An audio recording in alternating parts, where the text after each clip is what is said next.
Bueno, seguimos acá en la columna de teatro. Estamos con Müller, actor de Garzo, que se va a presentar este domingo en Espacio 44 a las 20 horas. ¿Cómo estás, ¿Todo ¿Qué bien? tal, Maru? ¿Cómo estás? ¿Todo bien?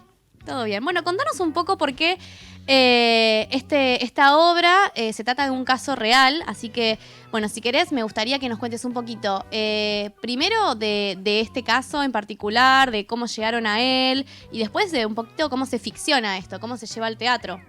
Bien, en realidad, o sea, el caso del prefecto Octavio Romero, quien fue asesinado en el 2011, es el caso así como base en el cual Martín Filiberti, que es quien creó esta obra maravillosa, tomó así como punto de referencia, pero en realidad son muchos casos. O sea, de hecho, no quiero personalizarlo, pero desde ese momento milito a mi manera el movimiento LGBT. Yo en el 2018 sufrí un ataque acá en la ciudad de La Plata, dentro de toda la saqué barata, y bueno, me pareció como importante participar de esta obra. Como decía, el caso fue como el principal en el que se dio todo el marco o la trama de la obra, ¿sí? Pero son muchos casos, porque hay mucha gente de la comunidad que está siendo atacada. ¿Y fue impulsada por vos esta idea o te convocaba vos No, en realidad empezaron a ensayarla, bueno, Facu, uno de los actores, Gustavo, con Martín. Martín iba a dirigir, iba a actuar, pero era como que a Martín por ahí no le terminaba de cerrar mucho su participación y me convocaron a mí. O sea, nos cruzamos un día en la calle, cursamos juntos en la escuela de teatro, yo después por circunstancias externas la dejé. Nos encontramos en la calle y me dice, che, estoy con un proyecto, venga. Y bueno, empezamos a ensayar. Y ahí te sentiste súper identificado con el proyecto. Totalmente, sí.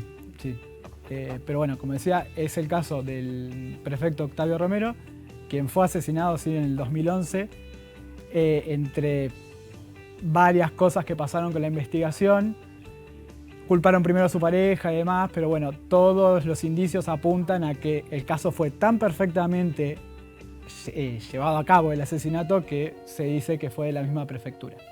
Porque, digamos, hasta ese momento Octavio Romero tenía como una carrera bastante prolífera en lo que era la prefectura como suboficial, y cuando él manifiesta que se iba a casar con alguien de su mismo sexo, empiezan las torturas, las amenazas, escrituras en el baño, acosos en el baño y demás, y bueno, termina con este desenlace lamentable en el cual terminó sin vida.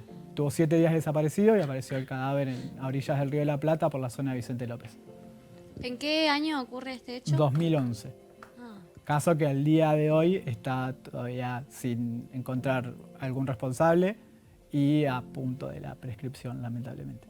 Y cuando a vos te convocan para este proyecto, ¿la obra ya estaba terminada? ¿Fue un proyecto de generación colectiva? ¿Cómo la obra ya estaba terminada, escrita por Martín, y ya estaban yo, digamos, como que me uní para terminar, o sea, fui la pieza que faltaba para terminar de encastrar y dar por finalizado y bueno, exponerla ya el 16 de abril. ¿Y qué rol tenés en la obra?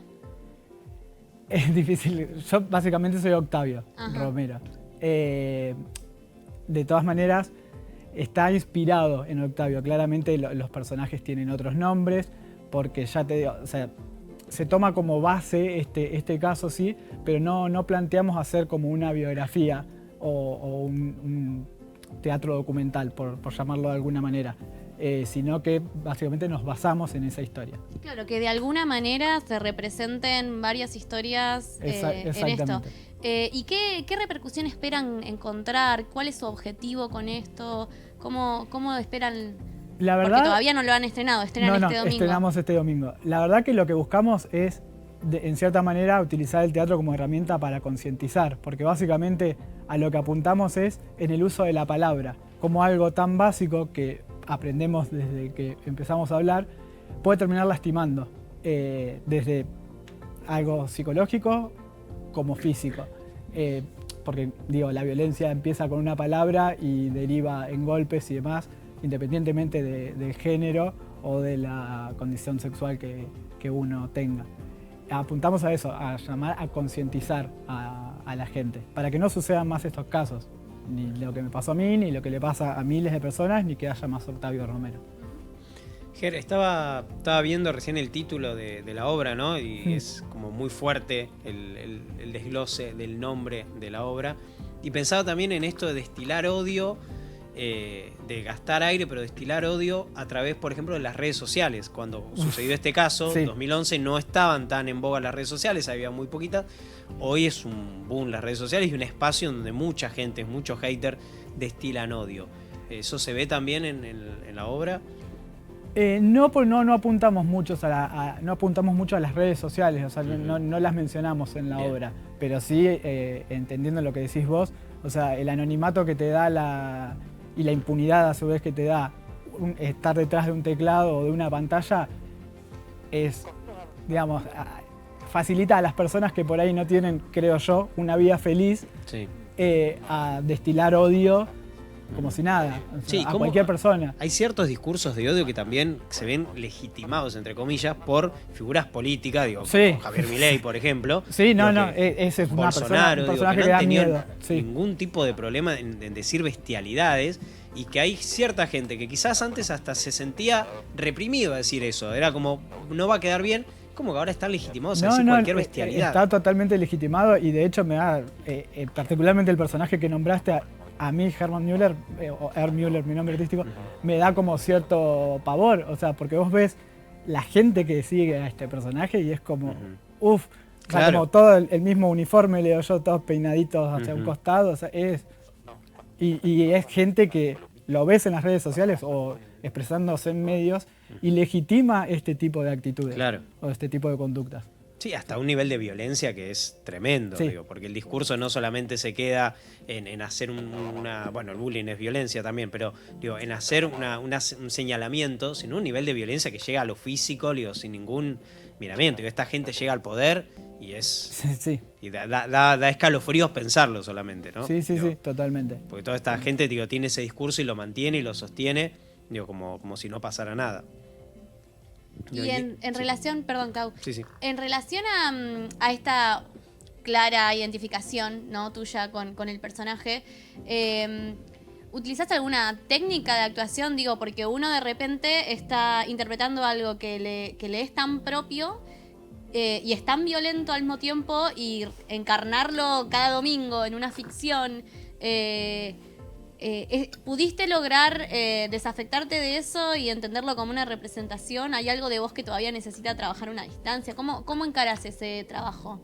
No, fue un trabajo, la verdad que bastante arduo. De hecho, nunca me pasó de estar a 5 o 6 días, 4 días de un estreno y estar con un nivel de ansiedad. O sea, por lo general, vos lo sabés, te agarra, no sé, el día antes... Este miedito, yo digo miedo placentero por estar arriba del escenario, pero es la primera vez en mi vida, y actúo desde los 8 años, que vengo con un nivel de ansiedad, que no puedo dormir y demás, claramente, pero por el mensaje que deja la obra, es mi forma de militar y de levantar la bandera del orgullo. En cuanto a la pregunta que vos me hiciste sobre si tengo alguna especie de afección o algo, la verdad es que no.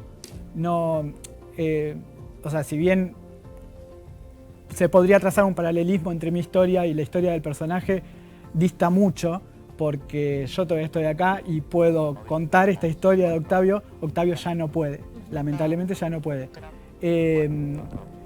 A través del método de Stanislavski o el método de las acciones físicas, puedo desprenderme de eso. Nunca trabajé con la memoria emotiva, más que para cuestiones pedagógicas, digamos, que me lo enseñaron los distintos profesores con los que tuve, pero no es un recurso que utilizaría primero, para no hacerme mal yo, y segundo, porque particularmente, en mi opinión, considero que no es un recurso que sea efectivo. O sea, puede durar un tiempo y después es como que... ¿De qué me agarro? Si la obra, y espero que esto sea así, transcurre durante mucho tiempo, que esté en cartelera, siento que no me serviría como recurso. Por eso elijo la otra parte de Stanislavski, digamos, y me voy por ese lado. Ahí va. Bueno, ¿querés contarnos a todos, invitarnos a ver la obra, decirnos dónde va a estar, toda la info? Bien, tenemos en principio 2 funciones ahora, el 16 y el 23 de abril, a las 20 horas, en espacio 44, 4 y 5. Y después hay previstas 2 funciones más, el 7 y 14 de mayo en La Mercería. Buenísimo. También en las 20 horas. Bueno, Perdón, Sí, ya que sí. pasa. Las entradas pueden ser adquiridas por Alternativa Teatral, buscan la obra Garzo.